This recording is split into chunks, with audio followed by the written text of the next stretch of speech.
강기훈 학생은 그리고 결국 94년 8월 17일 날 출소를 하죠. 한 3년 산 거죠. 3년 정도. 그러면 3년 살고 나왔으니까 아이 참 열받는다 진짜 나쁜 새끼들 하고 3년 군대도 뭐 3년 갔다 오니까 군대 갔다 온 것처럼 하고 인생을 살면 돼요? 사라져요 그게? 안 사라지죠. 군대 갔다 와서는 그냥 옛날같이 똑같이 살면 돼. 그런데 감옥을 갔다 왔어. 그런데 평생 따라다니는 딱지가 있잖아요. 유서 대필 했던 당사자가 저 사람이래. 그 딱지가 있을 거 아니에요. 우리가 지금 국가폭력 말하고 있잖아요. 그래서 성감학원, 형제복지원 얘기했잖아. 성감학원 학생들 나와가지고 끝나요? 아니죠. 바로 여러 가지 배운 것도 없었고 할 수 있는 일이 없으니까 보통 사람들 봤을 때 되게 천했던 일들 뭐 신발 닦기부터 시작해서 그런 일 하다가 또 잡혀가고 삼성경제 잡혀가고 삼성경제 나와서는 삼성경제 출신이라고 평생 직장 못 갖게 하고 국가폭력 아니에요 완전히. 강기훈 씨도 전형적인 국가폭력의 희생자죠. 20살 때 들어가서 20대 때 들어가서 20대 출소됐어. 아 그러면 뭐 30대부터 잘 살아야지 되겠지. 근데 그게 되냐고요? 안 되지요. 평생 유서 대필 범인이라는 딱지를 갖고 살아야 되는데 어떻게 살아요? 이때 이 어머님이 제가 알기로는 제가 모셨던 홍성경 목사님이 계셨던 무학교의 교인이었다고 제가 옆에 들었어요. 그 목사님도 좀 관계가 좀 있으신 것 같고. 온 가족이 어떻게 살아? 온 가족이 한 사람의 인생이 뿐이 아니에요. 그 주변에 관계 사람 다 모든 사람의 인생을 망쳐놓은 거죠. 이 사건은요 2007년에 가서야 노무현 정부에 들어와서야. 노무현 정부 안 들어왔으면 이것도 안 됐겠죠.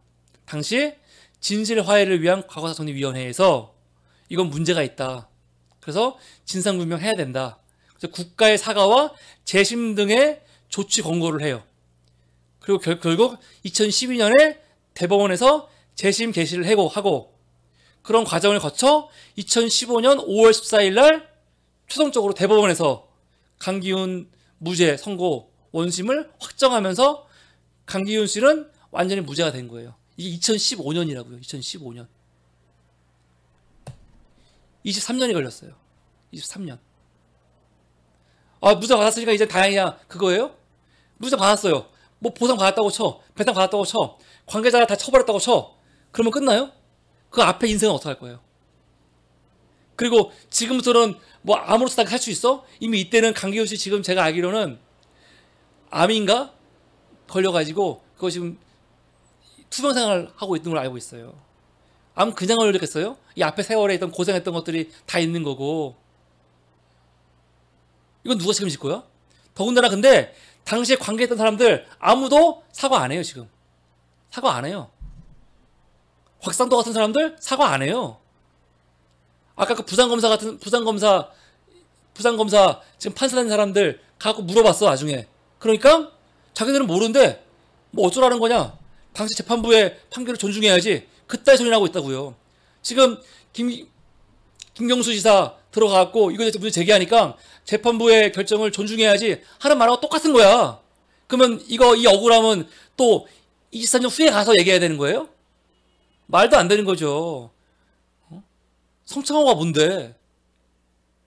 더군다나 지금 사법농단 참고인으로 조사받는 놈인데 뭐 그런 거에 판결에 존중한다는 게 말이 돼요?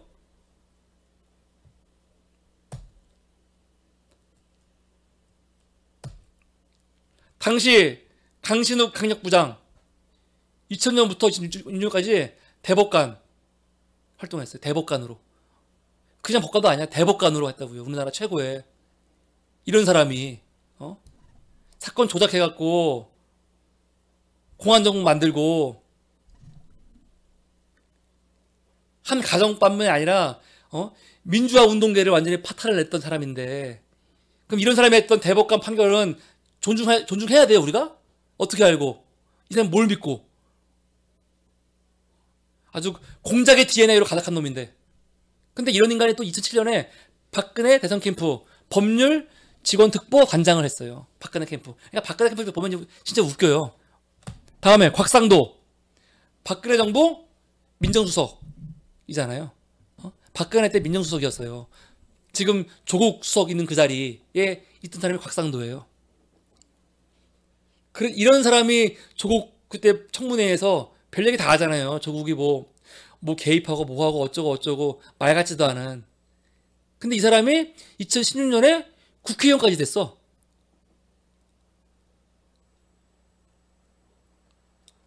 사법부에서는요, 아까 무죄했죠.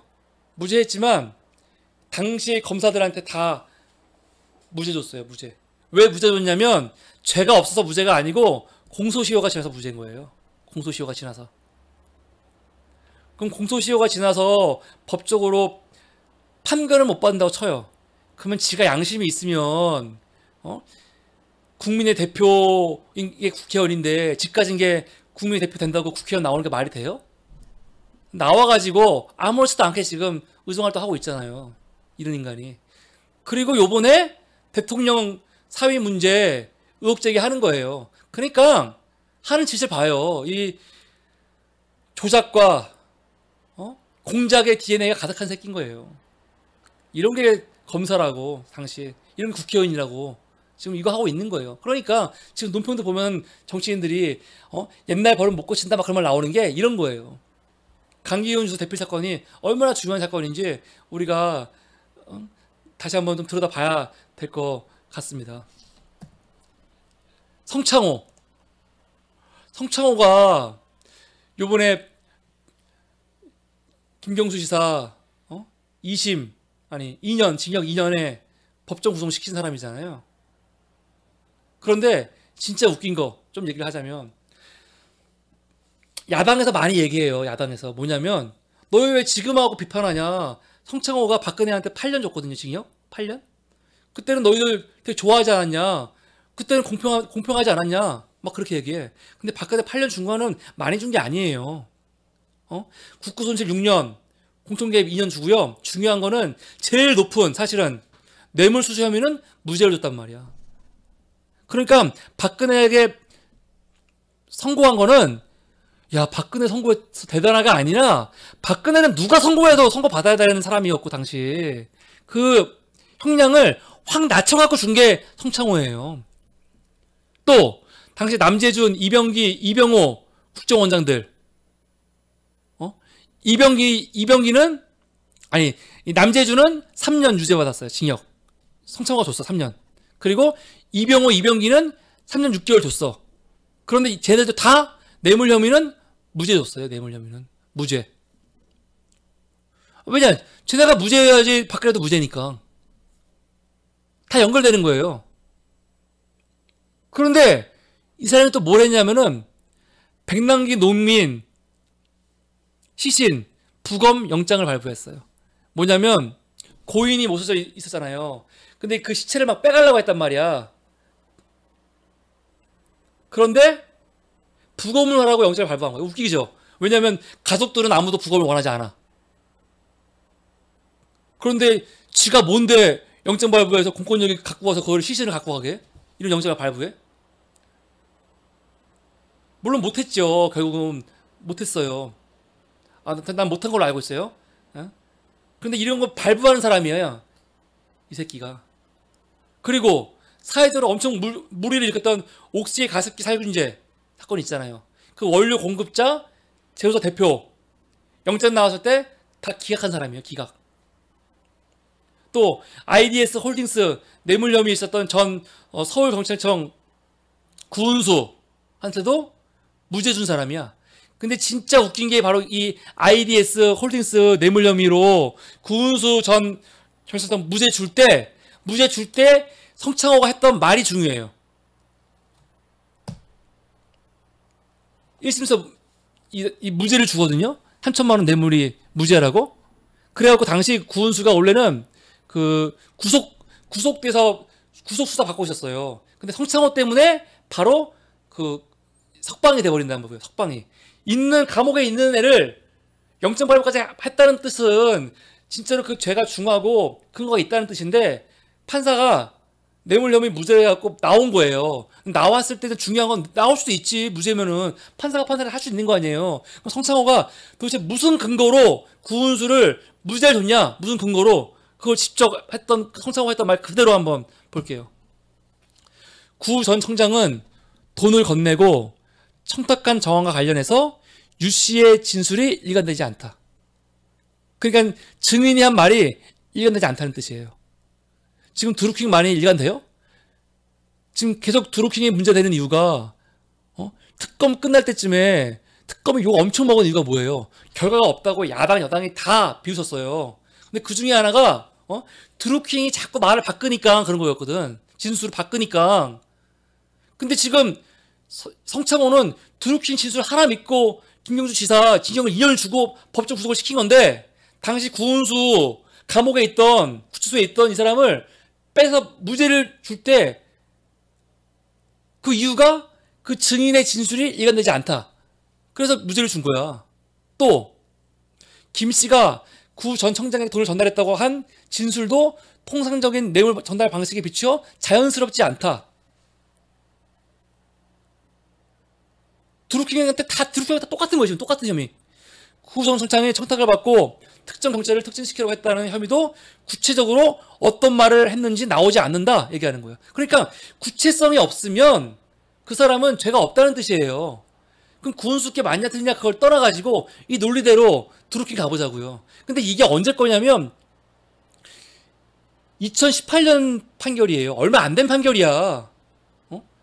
근데 이 판결의 기준으로 보면 김경수 지사는 감옥에 들어갈 수가 없는 거예요. 구체적인 증거도 아무것도 없고 진술도 오락가락하고 아무것도 없는데 왜 징역을, 그것도 지금까지 있지도 않았던 2년을 최고형을 넘어선 2년을 법정 구속을 시키냐고. 이게 말이 돼?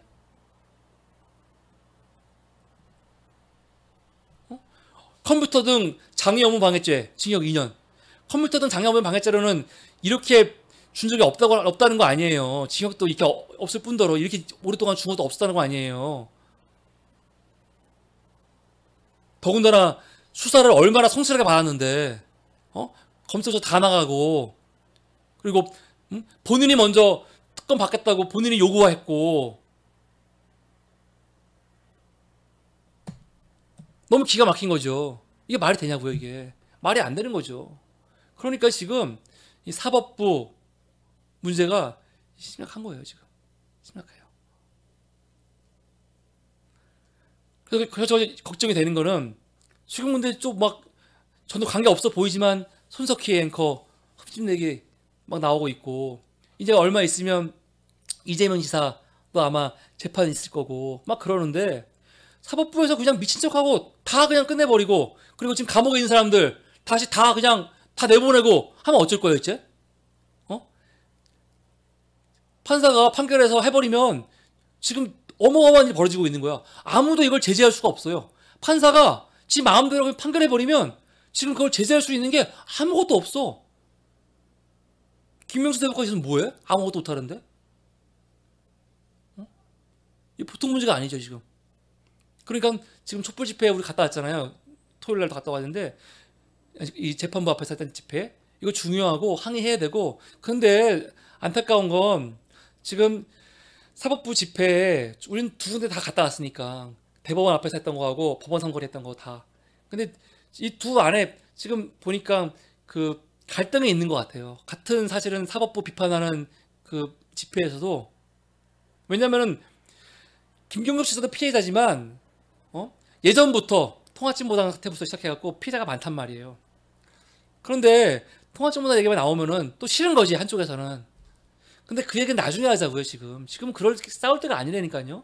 서로 힘을 합쳐야 되는 거고. 또 이재명 지사 얘기 또 나오면 또 막 아주 거품 물면서 또 뭐 할 사람들도 있을 거야 분명히. 근데 그러지 말자는 거예요. 지금 그럴 때가 아니라니까요. 이게 보통 문제가 아니야. 87년 6월 항쟁 결과 정권 바뀌었죠. 정권 이양했어. 노태우 말대로. 누구한테 이양했어요? 전두환에서 노태우로 이양된 거야. 이게 말이 돼요? 근데 지금 박근혜 감옥 보냈는데 황교안이 되겠다고 나와가지고 좀 난리를 치고 있고 분위기가 우리 여권의 아주 강력한 대선 후보였던 사람들은 다 지금 말도 안 되는 이유로 나가 떨어지고, 갑자기 막 야당 사람들, 더군다나 이 황교안 같은 사람이 지금 마치 무슨 유력한 야당 대표 넘어서 대선 주자 대통령 후보처럼 나와가지고 이렇게 막 웃으면서 다니는데 막 역겹잖아요. 구역질라고. 그런데 우리 진영 사람들이 서로 막 싸우고, 사실은 우리가 양김씨의 분열 비판 많이 하거든요. 응? 노태우가 정권 났는데 선거 때 양김이 분열해가지고 졌다는 거 아니에요. 근데 양김의 분열은 당시 정치 지도자 두 명을 상징하는 두 사람을 분열 말하는데, 지금은 양김이 문제가 아니라 우리 안에서 지지자들이 같은, 넓게 봤을 때 같은 민주주의 지지자들 간에 분열이 막 있는 거야. 지금 서로 싸우고. 근데 그게 너무 심해. 그러니까 걱정이 되는 거죠. 야, 이러다가 진짜 큰일 나겠다. 그래서 이런 거에 대해서 우리가 좀 생각을 하고 걱정을 했으면 좋겠고, 이 곽상도라는 인간이 어떤 인간인지 우리가 다시 한번 기억하고, 민주당에서 고소했는데 절대 취하하지 말고 끝까지 이런 공작 정치를 하는 것들은 끝까지 책임을 지게 해야 됩니다. 그래서 오늘 갑작스럽게 너무 여러 가지로 열받는 일이 있어서 설날인데 다 가셔야 되는데 빨리 이제 끝났으면 다 가시고요. 설 잘 보내시고, 그리고 우리 오늘 이 오프라인 모임은 못 나왔지만 지금 명절이라고 또 이 고향 내려가시는 우리 회원분들, 그리고 우리 구독자 여러분들, 시청하시는 분들 새해 복 많이 받으시고 시골 조심히 잘 다녀오십시오. 저는 이번에 나왔던 함홍우 교수님 책 중에 사법부라는 책이 있는데 그 책이 참 잘 써졌더라고요. 그래서 앞으로는 그 사법부 책 가지고 사법부 그 책을 텍스트로 해서 그 내용을 좀 강의로 만들어 갖고 하려고 계획하고 있습니다. 예, 너무 갑작스럽게 또 오랜 시간 앞에서 제가 얘기했는데 이게 들어주신 분들 감사드리고요.